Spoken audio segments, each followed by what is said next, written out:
Ayan, good morning po mga boss. So andito ulit tayo sa Malacampa project, sa cabinet project natin mga boss. So tapos na sana sila kahapon, kaya lang yung ilaw hindi ko pa nailagay. So ito, i-deliver natin yung ilaw dito para may kabit na. 1, 2, 3, 4, 5, 6. Ayun, pin light na 3 watts.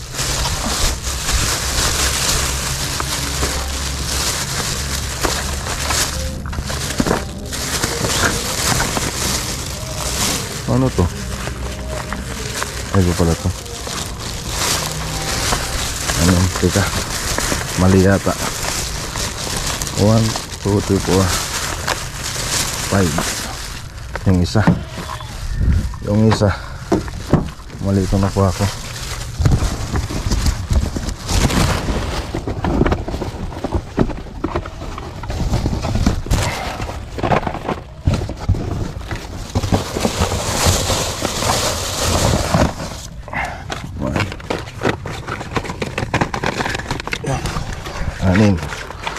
Anin na pin lights.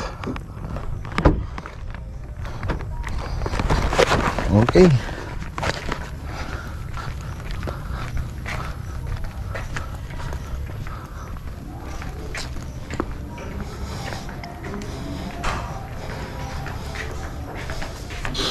Good morning. Good morning.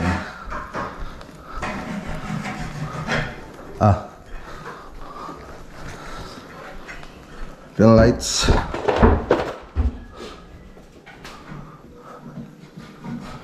Doon na. Dalawa doon sa taas, pagitna nyo. Alisin nyo muna yung mga alpa para hindi kami hirapan. Salamin. Mga salamin.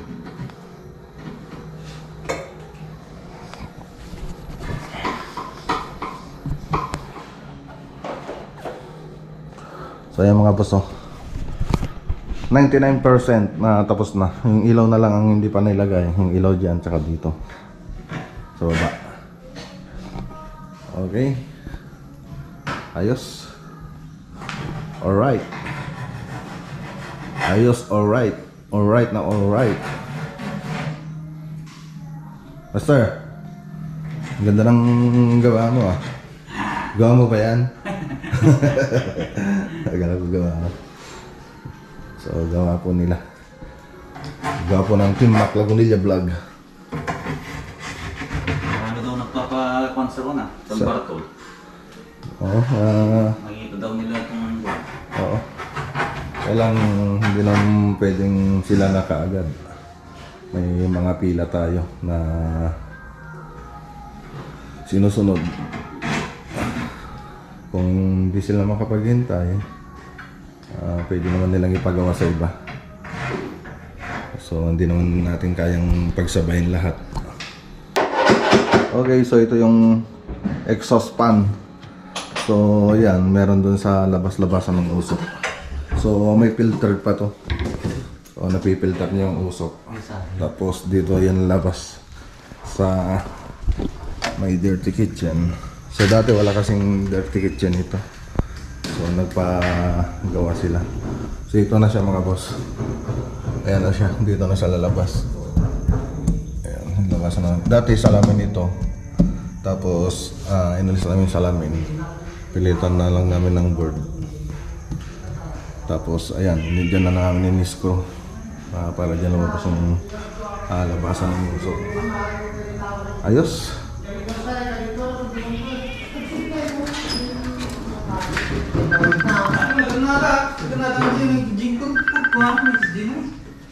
Lagay lang namin yung ilaw mga boss. So gumawa kami ng ano dyan mga boss, na naka-groove.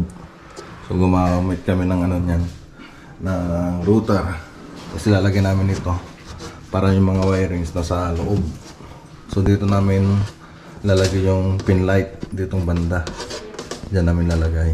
So alisin muna namin ito para malagay yung sukat ng pin light. So pati dito alisin din namin to. Tapos dito naalis na. So yun, lalagyan na lang yung butas ng pin light pati doon sa kabila.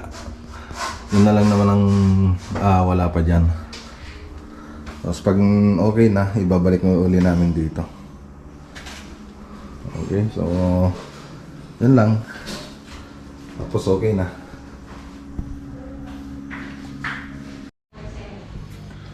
Okay, tapos na mga boss. Ayan o.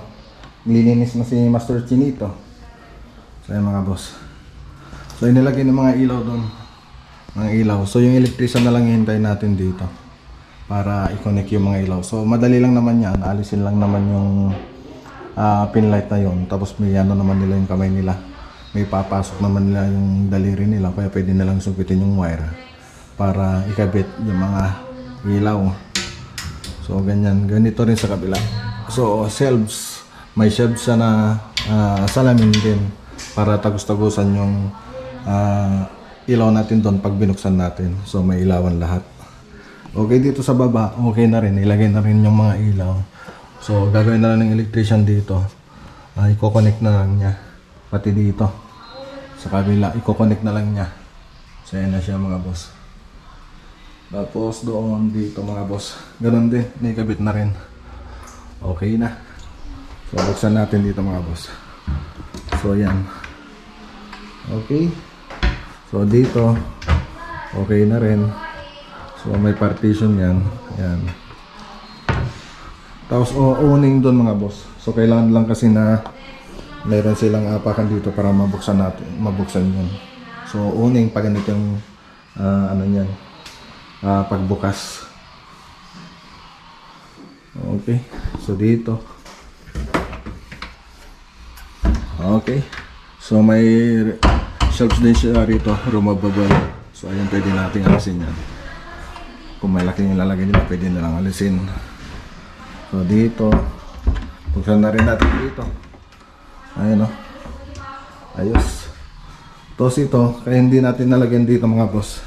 May kita dyan, meron dito, sa kabila wala. So dito kasi yung breaker, dito nilagay. So ayan yung breaker. So hindi na natin malalagyan dito kasi pag nilagyan natin dito, hindi na natin mabubuksan ito. So kaya hindi na natin naglagay dyan. Tapos ito, yan gano'n din, drawer din. Ay open lang, tapos may shelves. Removable shelves. Tapos ito, yung sa may exhaust fan, pinakita ko naman kanina yung likod na ito. So, doon na duman yung usok. Okay. So, hydraulic lahat ang ginamit natin dito na conceal. So, 1 and 2 yung ginamit natin dyan. Tapos dito, drawer. So, may tatlong drawer tayo rito. So, ito, so close naman ito na ginamit natin dito na drawer. Yan. So, close. Yan.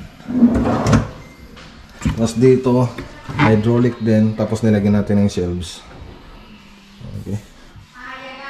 Tapos dito nga pala, yung paggawa namin dito, box lang siya tapos ipinasok mo. Ganun yung ginawa natin, pati doon sa kabila. So dito, mga pintuan na lang, tapos nilagyan natin ng partition. So ayan. Okay. Tapos dito, ganun din. May ano siya dito, shelf siya. Papunta ron. Tapos ito, box din ito na ipinasok natin. Yan. So ito, drawer. Drawer siya. Yan. Tapos dito may malaking drawer. Doon sa malaking drawer, may drawer ulit. Ayan. Yan o. Ayos. Tapos dito, lagayin na lang ng tangke ito. Ayan, nandun na yung tangke. So, yung kanyon na lang wala. Kanyon eh. Yan mga boss. Okay. So dito, 6 na drawer na maliliit. So ayan siya. Okay.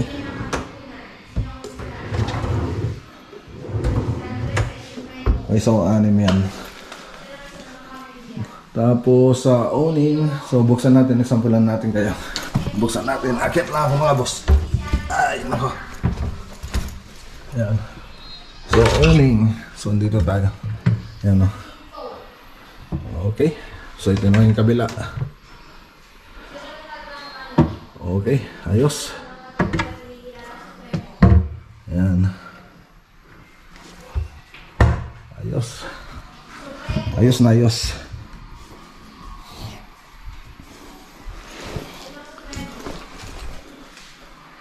So, yan lang mga boss. So, yung ginamit nating ano dito mga boss, marine laminated board yung ginamit natin. So, laminated na siya. Marine na siya, tapos laminated na. So, binili na natin laminated siya, double face. So, back and forth. So, double face na siya, nakalaminate siya na marine. Tapos, gumamit din tayo ng drawer guide na soft close. Yung concealed 1 and 2 na hydraulic. Tapos yung pang-outing window mechanism, gumamit din tayo niyan. Siyempre, glass. So yan, nakita nyo naman mga boss. So yan yung ginawa natin dito. So makikita nyo dun sa dating itsura nito. So makikita nyo dyan sa screen. So ayan. Okay, so makikita dyan sa screen. Ang meron lang dito ito. So yan. Tapos yan, yung countertop na yan. So yan sa ilalim, wala pa yan. Tapos dito. Okay, so gumawa rin ako ng 3D model bago ko ginawa ito. Bago namin ginawa. So makikita nyo dyan sa screen yung 3D model niya. Okay, so ganun-ganun din nung natapos yung 3D model natin mga boss. So okay. Okay, so right. Tapos gumamit na rin tayo ng continuous handle. Yan. So nabili natin ito sa Wilcon ng 1,000 pesos. So meron daw pang mas mura, 800, kaya lang hindi namin naabutan yon. So ibang brand, maganda rin daw yun. So okay na. So next project natin, Kamiling Tarlac. Doon sa Tambugan yung kinisamihan natin doon. Bali tapos na tayo magkisami doon, tapos pininturan na natin yung kisami niya. So umalis tayo. So nung umalis tayo ganyan, pinatilesan na nila. So sinabi ko balikan na lang namin yung kitchen cabinet pag nakapag-tiles na sila. So bali doon, lahat yun, lalagyan natin pati ito. Pati yung countertop niya tayo nagagawa. So modular cabinet yung gagawin natin doon sa Tambugan. So babalikan natin yun. So makita nyo rin doon sa last video natin yung kusina na ginawa natin doon sa Tambugan. Okay, so yun lang. So pull out na lang kami para iuwi yung mga gamit. Ilagay muna namin doon sa bahay nila Badinoli para sa next week doon tayo sa Tambugan, Kamiling. So ayos na mga boss. So pull out na tayo, no? So nakapaglinis naman na tayo dito. So pwede na tayong lumipat next week sa Kamiling. Yung mga boss, oh. Pull out. Pull out na tayo.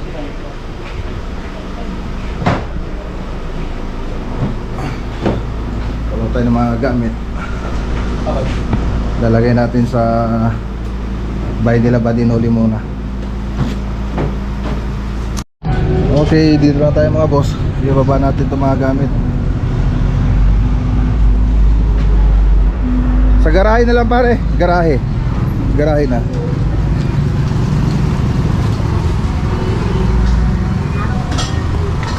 Gutom ako Kami ganun place, okay.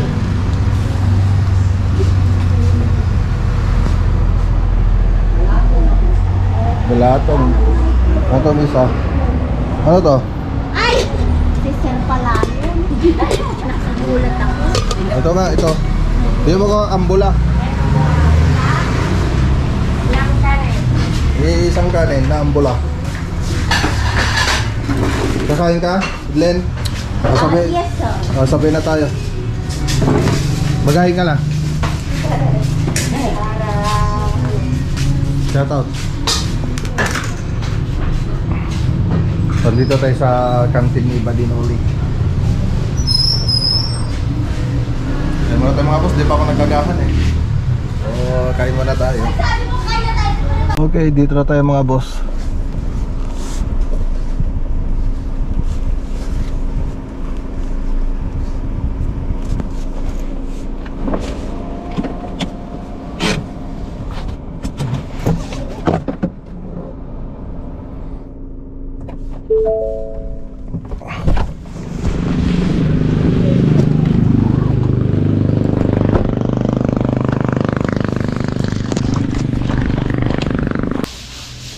Okay, So dito mga boss, nakapaglihan na sila rito. So flat latex yung unang babanat natin dyan ng Davis. Flat latex ng Davis. Tapos dito sa cornisa, semi gloss lang ng Davis yan. Ilalagay natin dyan sa cornisa. So mapapansin nyo may groove. May groove yung mga gypsum board natin, yung ceiling natin dito. Tapos pipinturan natin yan ng choco brown ng Davis. So ayan. Tapos ayan, puro Davis yung binabanggit ko mga boss. Davis. Ayun ang tagal ni Davis So nagparamdam na sa akin, kaya lang hindi pa ako kinakusap hanggang ngayon. Ay, kinausap pala ako. So ayun mga boss. So dito mga boss, makikita nyo dyan sa screen. Okay, yung 3D model nya. Okay, so ganyan yung mangyayari dyan pag natapos. So may papansin nyo, may partition na dyan. Tapos naka-tiles na. Tapos yung kusina, meron na rin. May cabinet na. So yung project natin dito, ceiling, tapos sumunod yung ceiling paint tsaka wall paint. Yun to yung project natin dito. So una, ceiling lang. Tapos kayon, pati yung wall tsaka yung paint ng ceiling, pinagawa na rin sa atin. Tapos yung mga ilaw na ito, sa akin na rin kumuha. So yung mga pin light, center light, strip light, so sa akin na rin kumuha. Tapos yung mga cornisa na ito, siyempre galing din kay Maclagondia Cornices. So kasama na yan dun sa ceiling pag tumatanggap tayo. So marami tayong mga design. So yan o. Okay, so kung gusto nyo umorder ng cornisa o kaya ilaw, so message lang kayo dyan sa Maclagondia Cornices. So makikita dyan sa screen. Okay, so ganun din pag natapos ito, lalo na pag napinturahan na yan, tapos may tiles na, tapos may cabinet niya, ganun yung mangyayari dyan, gaya dun sa 3D model. So dito, siyempre, ang unang gagawin natin dito, nilinisan na natin tong wall. So hindi na natin kailangan maglason. So skim coat na kagad. Kasi sabi nung kinuha ko ng skim coat, cement to cement tissues dapat. So hindi mo na kailangan i-flat ito tapos i-skim coat. So hindi na kailangan na ganun. So pag ganito na, pwede mo nang pahiran ng skim coat kagad. Sabi nga pa nga nila kahit hindi, pagkatapos mo mag-skim coat, kahit hindi mo na lagyan ng flat. Basta pagkatapos ng skim coat, pwede ka na magpintura ng finish. Sabi pa nila dun sa gamit natin yung skim coat, yung Grand Aces. So pwede din ganun daw. Pero kami, gagawin na lang namin, gagamit na lang kami ng flat latex pagkatapos namin mag-skim coat. So inuna lang natin dito sa sa taas. So strip light, pin light, so yan yung may lalagay na ilaw dyan. So dito na, kompleto na, may deliver ko na. Tapos dito, naka double cob light. So yan. So dun pala sa kung gusto malaman kung paano gumawa ng mga cob ceiling, cob design, so meron din tayong mga tutorial niyan, makikita nyo dyan sa description box. So, may tutorial tayo dyan. Tapos dito sa dining, so naglagay tayo ng ceiling rose. So ayan, makikita nyo. So may ganyan din tayong project sa Maclagondia Cornices. May ganyan tayong product. Dito hindi na natin nilagyan kasi alanganin na doon. So yung center light na lang na drop ng chandelier na LED, yun na lang ilalagay natin dyan. Tapos ganito rin dito, may rin dyan, drop na ilaw para sa dining. Tapos dito sa kitchen, so naka-cob design din ito mga boss. Tapos may mga pin light yan, 4 na pin light sa sulok. Tapos dito, naka-cob design yan, palibot. So mas maluwang lang dito kasi may pa tayo rito, yung ilalagay na kitchen cabinet. Okay? So dito sa kitchen, sa dirty kitchen mga boss, ayan, cob design din yung ilagay natin dito mga boss. Okay? Tapos dun sa mga kwarto, cob design din, yun naman yung talagang ilalagay natin sa mga kwarto natin. So pag tatanggap tayo ng project, yung karaniwang cob design.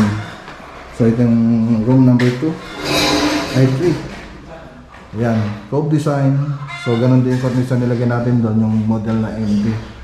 So So dito sa bahay na to, ang nilagyan natin ng parmisa yung MD na parmisa. Okay. So ang kulang na lang dito siyempre yung pintura. Pipinturan pa natin yan.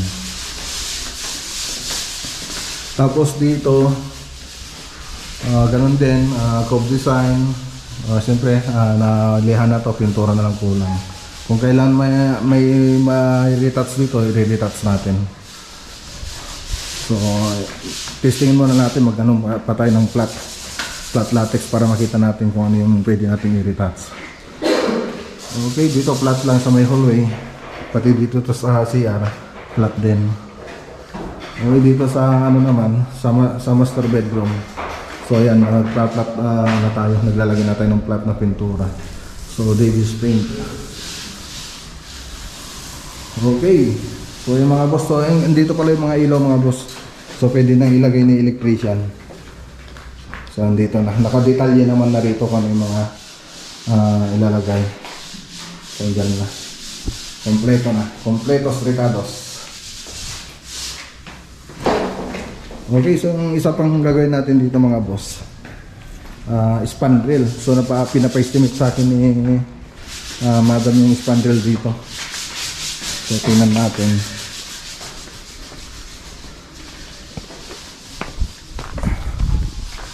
So ayun mga boss, oh. So naglagay na sila ng spandrel doon. May spandrel na. Ayan, so may pababa lang niya pati dito. Ayan, kaya lang ibang model, hindi parang ano, parang color steel yata yung nilagay dito na spandrel. So ayan mga boss, oh. So i-coat natin yan. So tingnan natin, pero yung lalagyan natin yung spandrel dito, so papalitan na lang natin ito kasi sa color steel yan. Sa kumukuha tayo ng spandrel sa ano na yun, sa DN steel tayo kumukuha. So iba yung sukat niya kung ikukumpara mo dito. So mas malapad yung sa may DN steel. Tapos siyempre may ventilation din yun. So magano tayo na nun. May butas kasi yung mga ventilation mga boss. So lalagyan din natin ng ventilation yan. Okay, so estimatein muna natin kung paano, kung magkano yung magagastos nila madam dito sa spandrel. Okay, so ilan yung bulada? 120, alanganin tayo sa 115. 120.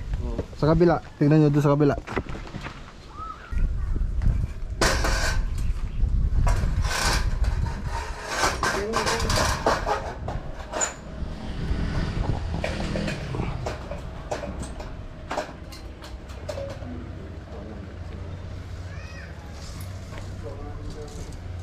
Ilan?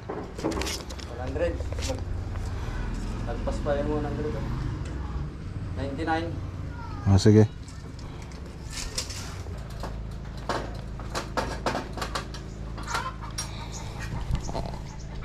Para sure na sure.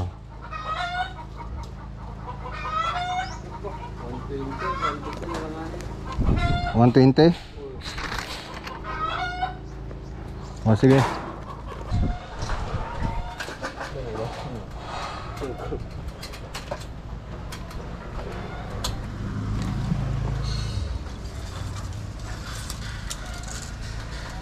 Ilan?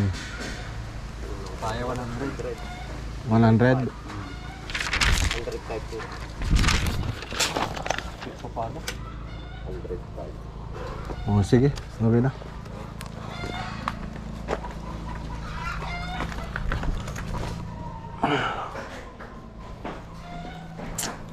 Okay. So, nakuha na natin yung area niya. So, estimatein na lang natin mamaya. Estimate.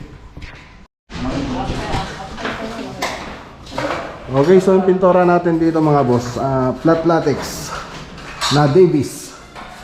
So, Davis paint. So, mas pinili ko kasi yung Davis kasi mas maputi siya kung ikumpara mo dun sa ibang brand. Lalo na yung flat latex, tapos yung semi-gloss. Mas maputi po siya mga boss kung ikukumpara mo dun sa isang brand na magandang klase rin. Okay, so ayan, nag-plot na kami rito. Kaya lang nagkamali kami rito, mga boss. Mali. So dito, wala sa linya. Wala sa linya yung partition natin dito. Balik yung i-recut natin ngayon. So, siyempre, lalagyan pa natin ng partition ditong banda. Lalagyan pa natin. Pag nilagyan natin yan, may halata na yung liko niya. So, kailangan nating tanggalin.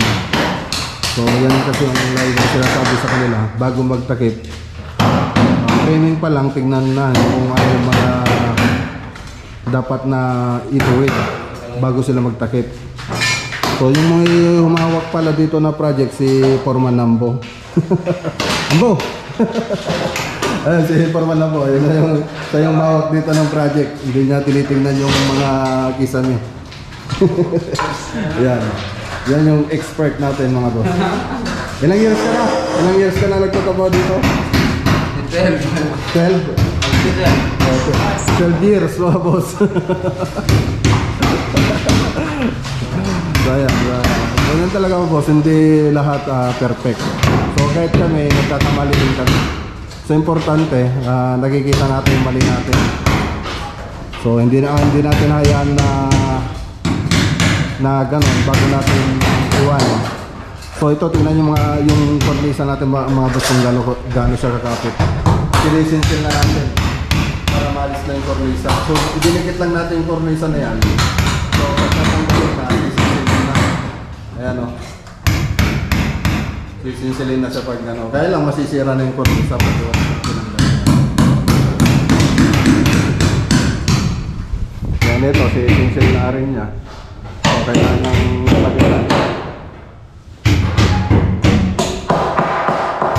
Okay.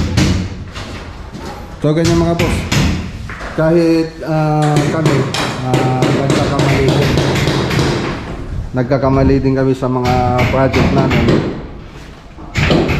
So importante, pag namasyal tayo, siyempre dapat tignan din natin kung ano yung mga trabaho nila. Huwag tayong magtitiwala sa mga kasama natin. Siyempre yung mga yan, meron din silang hindi nakikita natin. Parang sa dama ba, mga boss, pag nagdadama tayo, kaya nag-cheches, mas magaling pa yung mga meron, may makikita sila na hindi natin nakikita. Ganon din dito sa trabaho natin. So ito, siyempre yun naman yung ano ko dito eh. Ang isang trabaho ko, check upin yung mga trabaho nila. So ito yung isang nakita ko na mali. So ayan, magagawa naman ng paraan. Hindi porket nagkamali tayo, hindi natin magagawa ng paraan. So lahat naman magagawa ng paraan yan.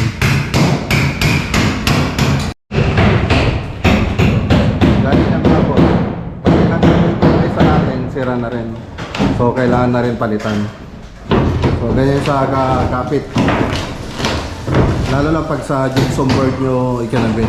Gypsum board na walang pintura. Ayan. Okay, so tatanggalin nila lahat yan. Tatanggalin nila yung pati yung takip niya. So matitira lang dyan yung framing. Tapos ayusin nila para tumuwid. Importante, tuwid yan. Okay. Okay, mga boss.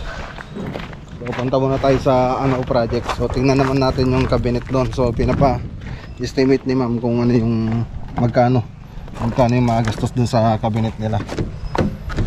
So yun ang pupunta natin ngayon. So tara na. Wala tayong kasamang magbiyahe. Nag-isa lang tayo. So project naman tayo, mga boss. Okay, dito na tayo, mga boss. Sa project. So tignan natin yung gagawing kitchen cabinet, tapos sa mga cabinet sa room. Okay, so dito, mga boss, habang inintay natin si sir kung ano yung lalagay dito. So paliwanag ko muna yung mga pintura rito. So yung pintura natin dito, mga boss, na nilagay, puro Davis, flat na Davis. Tapos ayun, mga boss, Mas maganda kasing gamitin nito. Yan. Flat. Yan. Tapos shades of gray. Yung una flat na Davis na pintura. Tapos yung pinaka wall niya, pinatungan natin pinaka final color yung shades of gray. Tapos dito sa may ceiling, so flat latex lang yan, yung sa taas. Tapos yung mga cornisa, gloss ng Davis. Okay. So Davis paint. So tapos ito yung black. Black. So gypsum board lang yung mga boss. Yung partition natin. Okay. So pati dito, shades of gray din yung nilagay natin kulay dito mga boss. Sa wall. Tapos dun sa taas, white. Pati dito mga boss, shades of gray. Tapos white sa taas. Tapos yung sa may baseboard niya, so gumamit tayo ng silver dyan, ng Davis. Tapos dito sa kwarto, Okay na yun. sa room 1. So ayan, tasty pan yung ginawa nating accent wall dito. Tapos semi-gloss ng Davis. Yung para sa wall. Tapos ganito rin dito sa kabila. Pati dito sa kabila. Ganito rin. Okay. So tasty tan ng Davis tapos semi-gloss ng Davis yung wall niya. Okay, punta nga tayo dun sa taas mga boss. So may ilaw na rin. Ilaw. So matagal yung ilaw dyan. So galing din kay Maclagunilla Cornices yan. Pati itong cornisa na nilagay natin dito. So ayan mga boss. Ito yung cornisa. Ayan. Sa Maclagunilla Cornices. Tapos punta tayo dito sa taas. Sa taas nakapagpintura na rin sila. Ayan o. Dito, shades of gray din yung ginawa natin dito mga boss na kulay. Tapos dun sa taas white. White sa taas tapos dun sa mga cornisa gloss ng Davis. Okay. Ayos. Ito natin dito. So dito hindi pa sila nakapaglinis. So lalagyan pa ng grout ito. Itong sa may slab rooftop. So magandang lagyan din ng garden dito, mga bonsai. Ayos. Ito muna natin.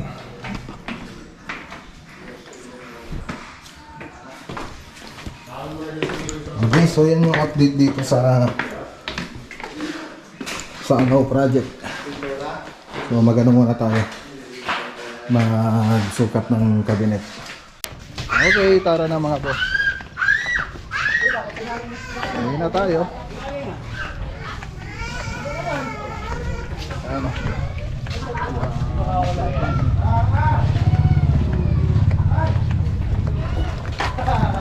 Bakit? Okay na?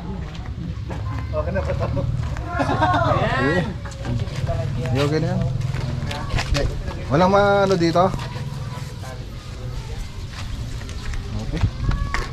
Tara na mga boss. Yung ano rin. Pala no? Open pa naman yung likod. Okay, so andito na tayo sa bahay mga boss. So siyempre, sa unang-una sa lahat, nagpapasalamat po ako kay Ma'am Berna Tulagan Rosario. At siyempre sa Rosario family. Yan, shoutout po sa inyo ma'am, yan, sa pamilya po ninyo. Siyempre, shoutout din kay Randy Bios. Yan, siyempre, shoutout din kay Senki Vlog Construction Ideas. From Dingalan, Aurora. Ayan. Tapos shoutout din kay Danilo Camacho, yung kapitbahay daw nila ma'am dyan sa Payar, San Carlos Project. Ayan. Siyempre, shoutout din kay May Cervantes. May Cervantes, bagong subscriber siya from Osaka, Japan. Yan. Maraming salamat po ma'am sa pag-subscribe. And siyempre, shoutout din kay Lunesita Orquista. Yan. Okay, so yan lang po yung mga nagpa-shoutout mga boss. Siyempre, maraming salamat sa mga laging sumusuporta sa ating channel. Siyempre, malaking tulong po yan sa amin, lalong-lalo po sa vlog po natin mga boss. Siyempre, sana nagkaroon kayo ng idea sa mga, lalo na sa mga nagpapabahay dyan at gustong matuto sa mga ganitong project. Okay, so hanggang dito muna yung video natin mga boss. Kita-kita po tayo bukas at siyempre, God bless. Ingat po!